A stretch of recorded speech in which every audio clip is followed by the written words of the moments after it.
నమస్తే అండి. Psychology versus psychiatry రెండింటికి మధ్య తేడా ఏమిటి? ఈ వీడియోలో మనం తెలుసుకోవడానికి ప్రయత్నం చేద్దాం. డెల్యూజన్స్ అని చెప్పి ఒక వీడియో పెట్టాను నేను. ఎంతమంది చూసారో లేదో నాకు తెలియదు. అనుమానపడడం, భార్య మీద భర్త అనుమానపడడం, భర్త మీద భార్య అనుమానపడడం. ఏ రకమైన డెల్యూజన్? తాను బతికి లేను అని చెప్పి అనుకుంటూ ఉంటారు కొందరు. అది ఏ రకమైన భ్రాంతి? రకరకాల భ్రాంతులు, రకరకాల డెల్యూజన్స్ ఉంటాయి. ఓకే, ఆ వీడియో పెడుతూ మీరు డిస్క్రిప్షన్లో చూస్తే సైకాలజీ అనే పదం నేను ఉపయోగించాను. Delusions, psychology. థంబ్నెయిల్ మీద సైకాలజీ అని వాడాను, డిస్క్రిప్షన్లో కూడా సైకాలజీ అని వాడాను. ఎందుకు వాడానో తెలుసా? సైకియాట్రీ అనే పదం విని ఉండరు, అందుకని చెప్పి ఆ సైకాలజీ అనే పదం యాడ్ చేయడం జరిగింది అక్కడ. ఎందుకని అంటే, ఓహో ఇదేదో సైకాలజీకి సంబంధించిన వీడియో అని చెప్పి జనం చూస్తారు అనే ఉద్దేశంతో యాడ్ చేశాం.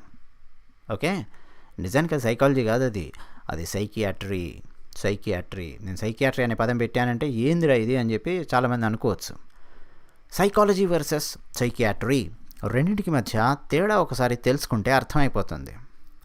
ఏం లేదండి, సైకాలజిస్ట్ అని ఎవరినైనా అన్నారనుకోండి, వారు డాక్టర్ కాదు, గుర్తుపెట్టుకోండి.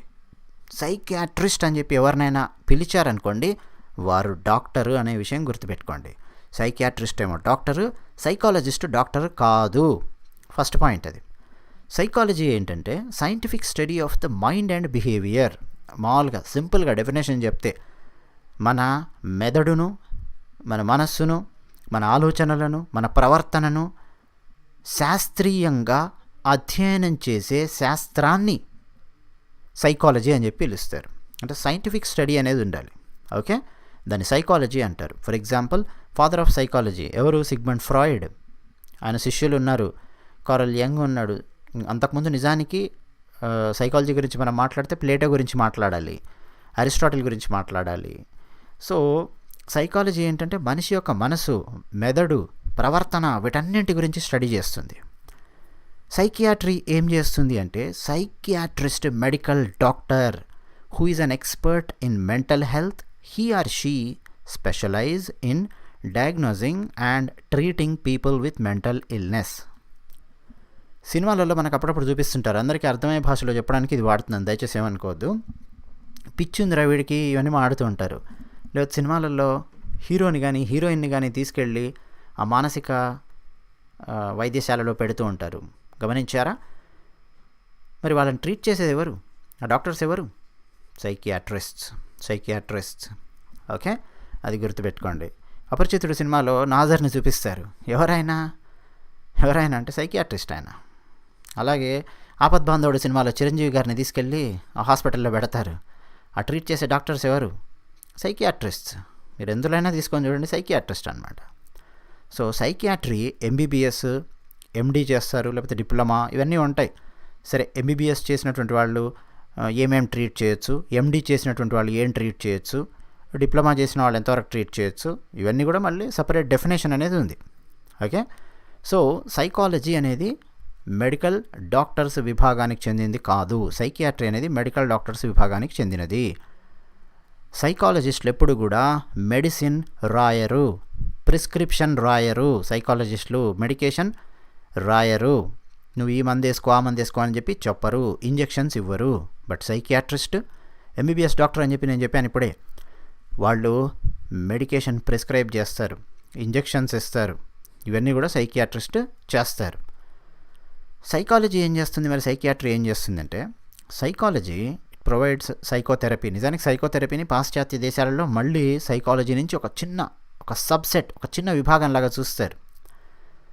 ఓకే, సైకియాట్రీ అసలు ఏం సమస్య ఉంది మనసుకు, అసలు ఏంటి ప్రాబ్లం ఏంటి అని చెప్పి అర్థం చేసుకొని ట్రీట్మెంట్ ఇవ్వడానికి ప్రయత్నం చేస్తుంది సైకియాట్రీ.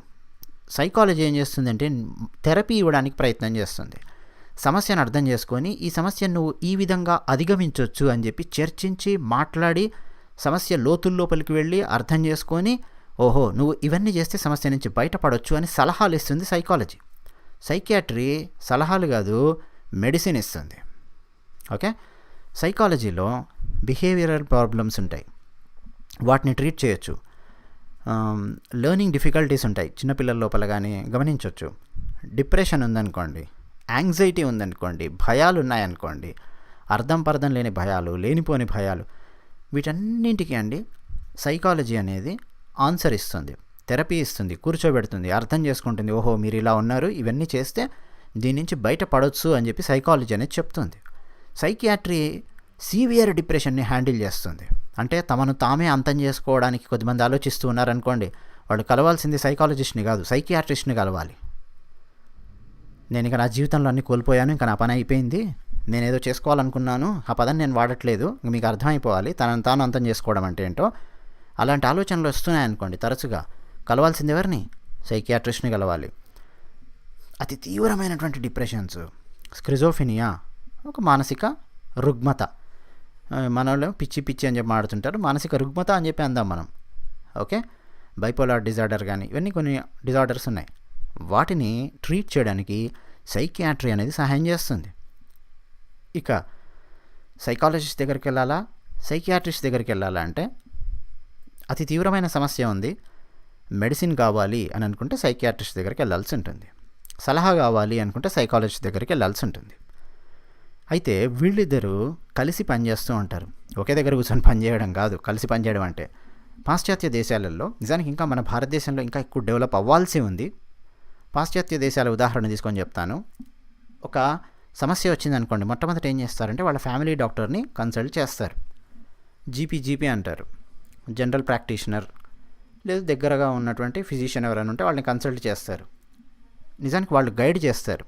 వీళ్ళ సమస్య విని వీళ్ళు సైకాలజిస్ట్ని కలవాలా, సైకియాట్రిస్ట్ని కలవాలనేది గైడ్ చేస్తారు. ఆ తర్వాత వీళ్ళు సైకాలజిస్ట్ని కలిశారనుకోండి, కలిసి కూర్చొని మాట్లాడారు. సైకాలజిస్టు సలహాలు ఇస్తాడు, ఇగో మీరు ఈ విధంగా బయటపడవచ్చు అని చెప్పి చెప్తాడు. కానీ సైకాలజిస్ట్కి వీళ్ళు మాట్లాడుతుంటే అర్థమైపోతుంది, ఓహో ఇది కేవలం సలహాలతో ఆలోచనలతో తగ్గే రుగ్మత కాదు, దీనికేదో ట్రీట్మెంట్ ఇవ్వాలి అని చెప్పి సైకాలజిస్ట్కి అర్థమవుతుంది. అర్థం కాగానే సైకాలజిస్ట్ ఏం చేస్తాడంటే సైకియాట్రిస్ట్కు రెఫర్ చేస్తాడు. ఇదిగో ఈ సైకియాట్రిస్ట్ దగ్గరికి వెళ్ళండి, మీ రుగ్మత ఆయన డీల్ చేయాలి, నేను కాదు అని చెప్పి సైకాలజిస్ట్ చెప్తాడు. ఇంతకుముందే నేను చెప్పాను, తనను తాను అంతం చేసుకోవాలి అని చెప్పి పదే పదే ఆలోచనలు వస్తున్నాయనుకోండి, సైకాలజిస్ట్ దగ్గరికి వెళ్తే ఏం చెప్తాడంటే, ఓహో ఈ స్థాయిలో ఉన్నది ఇది, మీరు సైకియాట్రిస్ట్ని కలవండి అని చెప్పి చెప్తాడు. ఒక్కోసారి ఏమవుతుందంటే సైకియాట్రిస్ట్ని ముందు కలుస్తారు. కలిసినప్పుడు సైకియాట్రిస్ట్కి అర్థమవుతుంది, వీళ్ళు మాట్లాడేదంతా విన్నాక, ఇది అసలు తీవ్రమైన సమస్యే కాదు, దీనికి మెడిసిన్ అవసరం లేదు, దీనికి కొన్ని చిన్న చిన్న థెరపీసు, కొన్ని సలహాల ద్వారా దీన్ని అధిగమించగలుగుతాడు రోగి, అందువల్ల నా అవసరం లేదు ఇతనికి, సైకాలజిస్ట్ అవసరం ఉంది అని చెప్పి సైకియాట్రిస్ట్ అనుకొని సైకాలజిస్ట్కి రెఫర్ చేస్తాడు. సాధారణంగా పాశ్చాత్య దేశాలలో ఇది జరుగుతూ ఉంటుంది. ఓకే, తర్వాత ఇంకా సైకియాట్రిస్టులు అండి ADHD, PTSD ఇవన్నీ కూడా కొన్ని డిజార్డర్స్ అన్నమాట. ఇవన్నీ కూడా వాళ్ళు డీల్ చేస్తారు. డీల్ చేయడం అంటే వాటిని క్యూర్ చేయడానికి ట్రీట్మెంట్ ఇస్తారు. సైకియాట్రిస్టులు ఇవన్నీ చేయడానికంటే ముందు సైకలాజికల్ టెస్ట్లు పెడతారు. 1-to-1 ఎవాల్యుయేషన్స్ ఉంటాయి, ల్యాబ్ టెస్ట్స్ ఉంటాయి, రకరకాల పరీక్షలు నిర్వహిస్తారు. ఆ తర్వాత వీళ్ళు డయాగ్నోస్ చేసిన తర్వాత ఏ మందులు ఇవ్వాలి అనేది సైకియాట్రిస్టులు డిసైడ్ చేసుకుంటారు. కొన్నేమో 1-to-1 డిస్కషన్తో అర్థమవుతాయి, కొన్నేమో సైకలాజికల్ టెస్ట్లు చేసిన తర్వాత అర్థమవుతాయి, కొన్నేమో ల్యాబ్ టెస్ట్ అవన్నీ చేసిన తర్వాత అర్థమవుతాయి. అవన్నీ కూడా ఆ రోగి చెప్పే లక్షణాలను బట్టి సైకియాట్రిస్ట్ డిసైడ్ చేసుకుంటాడు. ఓకే, సైకాలజిస్ట్ ఏం చేస్తాడంటే క్లినికల్ సైకాలజీ, మళ్ళీ ఇందులో అండి ఈ సబ్సెట్స్ అనుకోండి, ఇవన్నీ కూడా సైకాలజీ అనేది ఒక పెద్ద సెట్ అయితే, ఒక అంబ్రెల్లా అయితే, దాని కింద ఉన్నటువంటి సబ్సెట్స్ అని క్లినికల్ సైకాలజీ అని ఉంది, న్యూరో సైకాలజీ అని ఉంది, సైకో అనాలిసిస్ ఉంది, ఫోరెన్సిక్ సైకాలజీ ఉంది, చైల్డ్ సైకాలజీ ఉంది, క్రిమినల్ సైకాలజీ ఉంది. ఇవన్నీ కూడా అండి విడివిడిగా మళ్ళీ లోతుగా ఒక్కొక్క విషయాన్ని అధ్యయనం చేయడానికి శాస్త్రాలు. నిజానికి నేను ఎక్కువగా అండి అధ్యయనం చేసింది, అంటే నేను సైకాలజిస్ట్ని కాదు, ఫ్రాంక్గా చెప్తున్నా, కాదు నా సబ్జెక్ట్ అది కాదు, నేను ఎక్కువగా బాగా అధ్యయనం చేసుకుంటూ వచ్చింది చాలా సంవత్సరాల నుంచి అంటే క్రిమినల్ సైకాలజీ. దాన్ని నేను ఎక్కువగా అధ్యయనం చేస్తూ వచ్చాను. కొన్ని కేసెస్ కానీ స్టడీ చేస్తూ రావడం కానీ, కొన్ని ఇంగ్లీష్ మూవీస్ చూడడం చిన్నప్పటి నుంచి, అక్కడి నుంచి అసలు వీడు ఎందుకు ఏం డిస్కస్ చేస్తున్నాడు, ఏ విషయం గురించి చర్చిస్తున్నాడు అని చెప్పి ఆలోచిస్తూ అలా స్టడీ చేయడం జరిగిందనమాట. అందుకే అండి మీరు ఎప్పుడన్నా గమనిస్తే మన దగ్గర ఏదన్నా నేరం కానీ ఏదైనా జరిగినప్పుడు వీళ్ళ నరకండ్రా, కుమ్మేయండ్రా, ఎన్కౌంటర్లు చేయండి ఇవన్నీ వస్తుంటాయి చూడండి. నేను ఎప్పుడు కూడా అటువైపు ఆలోచించాను. మీరు ఎంతమంది గమనించారో లేదో తెలియదు.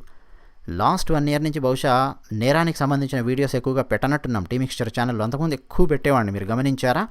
అక్రమ సంబంధం కేసు ఏదైనా ఒకటి వచ్చినా, హైలైట్ అయినా కానీ, గృహహింసకు సంబంధించినవి వచ్చినా, అఘాయిత్యాలకు సంబంధించినవి వచ్చినా, ఇవన్నీ వచ్చినప్పుడు కానీ ఇక ఎన్కౌంటరు దాని గురించి ఆలోచించకుండా అసలు ఎవడు వీడు ఎందుకు ఇలా చేశాడు, దీన్ని ఏ విధంగా మనము సొసైటీలోంచి ఎరాడికేట్ చేయొచ్చు అన్న యాంగిల్లోనే నేను ఎక్కువ ఆలోచిస్తుంటాను. ఇక విధిలేని పరిస్థితి, సిచ్యువేషన్ మరీ దారుణంగా ఉంది అని అనుకున్నప్పుడు ఇక సమాజం మొత్తం ఎన్కౌంటర్ చేయండి రావండి, ఎన్కౌంటర్ అరుస్తుంటారు చూడండి. సరే ఇక ఏం మాట్లాడతాం, మనం ఊరుకుంటాం అన్నమాట. సో ముఖ్యంగా అండి యూఎస్ఏలో క్రిమినల్ సైకాలజీని ఎక్కువగా ఉపయోగిస్తూ ఉంటారు. ఎక్కడ ఎక్కువగా ఉపయోగిస్తారు అంటే, జైల్స్లో వచ్చి పడిన తర్వాత అసలు వీడు ఈ విధంగా ఎందుకు బిహేవ్ చేశాడు, అంతకుముందు వీడు ఈ విధంగా ఎందుకు బిహేవ్ చేయాల్సి వచ్చింది, ఇప్పుడు ఎందుకు ఇలా బిహేవ్ చేస్తున్నాడు, ఇలాంటి వాళ్ళు ఇంకెవరైనా సమాజంలో ఉన్నారా, అసలు వీడిని నేను స్టడీ చేస్తే, సైంటిఫికల్గా స్టడీ చేస్తే ఇలాంటి వాళ్ళు ముందు ముందు ఎవరైనా సమాజంలో తగిలితే వాళ్ళను విద్యార్థి దశలోనే సెట్ చేయొచ్చా, ఏమేం సలహాల ద్వారా సెట్ చేయొచ్చు, ఇదేమన్నా మన దేశంలో విస్తృతంగా వ్యాపించే అవకాశం ఉందా, విస్తృతంగా వ్యాపించకుండా ఎడ్యుకేషన్ సిస్టమ్ ద్వారా కట్టడి చేయొచ్చా, ఈ రకమైనటువంటి సైంటిఫిక్ స్టడీ అనేది ఎప్పుడు జరుగుతూ ఉంటుందన్నమాట. ఓకే, సో క్రిమినల్ సైకాలజీ గురించి నేను ఇప్పటివరకు మీకు చెప్పింది ఇవన్నీ కూడా. ఫోరెన్సిక్ సైకాలజీ ఉంది, చైల్డ్ సైకాలజీ ఉంది, సైకో అనాలిసిస్ ఉంది, న్యూరో సైకాలజీ ఉంది. నిజానికి ఫోరెన్సిక్ సైకాలజీ, క్రిమినల్ సైకాలజీ దగ్గరగా పనిచేస్తూ ఉంటాయి. ఇవన్నీ ఉన్నాయన్నమాట. చిన్నపిల్లల్ని అర్థం చేసుకోవడానికి, పెద్దవాళ్ళని అర్థం చేసుకోవడానికి చాలా తేడా ఉంటుంది. టీన్, అడోలసెంట్ వాళ్ళని అర్థం చేసుకోవడానికి డిఫరెంట్ సైంటిఫిక్ స్టడీ కావాలి. సో ఇవన్నీ కూడా అండి సైకాలజీలో విభాగాలు. ఓకే, ఇక సైకియాట్రీ అంటే నేనేం చెప్తానంటే, నా definition psychology plus medical practice. అంటే పూర్తి ఒక సైకాలజిస్ట్ ఎంత సైకాలజీకి సంబంధించిన శాస్త్రాన్ని అయితే అధ్యయనం చేస్తాడో అంత అధ్యయనం చేయరు, కానీ సైకియాట్రిస్ట్కు ఎంతవరకు సైకాలజీ గురించి అర్థం చేసుకోవాలో అంతవరకు అధ్యయనం చేస్తారు. ప్లస్ మెడికల్ ప్రాక్టీస్, మళ్ళీ ఎంబీబీఎస్ ఇవన్నీ కూడా వాళ్ళు చదువుతారనమాట. నేను జస్ట్ బ్రాడర్ పర్స్పెక్టివ్లో చెప్తూ ఉన్నాను సైకియాట్రీ ఏం చేస్తుంది అంటే. ఓకే, చిన్న పిక్చర్లో నేను మీకు చూపిస్తున్నాను. ఎడమవైపు ఏం కనిపిస్తుంది, ఒక మనిషి మెదడు కనిపిస్తుంది, కుడివైపు స్టెథోస్కోప్ కనిపిస్తుంది. ఎడమవైపు ఉన్నది సైకాలజిస్ట్, కుడివైపు ఉన్నది సైకియాట్రిస్ట్ అని చెప్పి గుర్తుపెట్టుకుంటుంటే చాలు. ఓకే, సో ఇదండి విషయం. ఇంకా మరికొన్ని ఆసక్తికరమైన అంశాలు ఏమైనా ఉంటే ముందు చర్చించడానికి ప్రయత్నం చేద్దాం. టీ మిక్స్చర్ ఛానల్ నచ్చితే సబ్స్క్రైబ్, నచ్చకపోతే అన్సబ్స్క్రైబ్. ధన్యవాదాలు.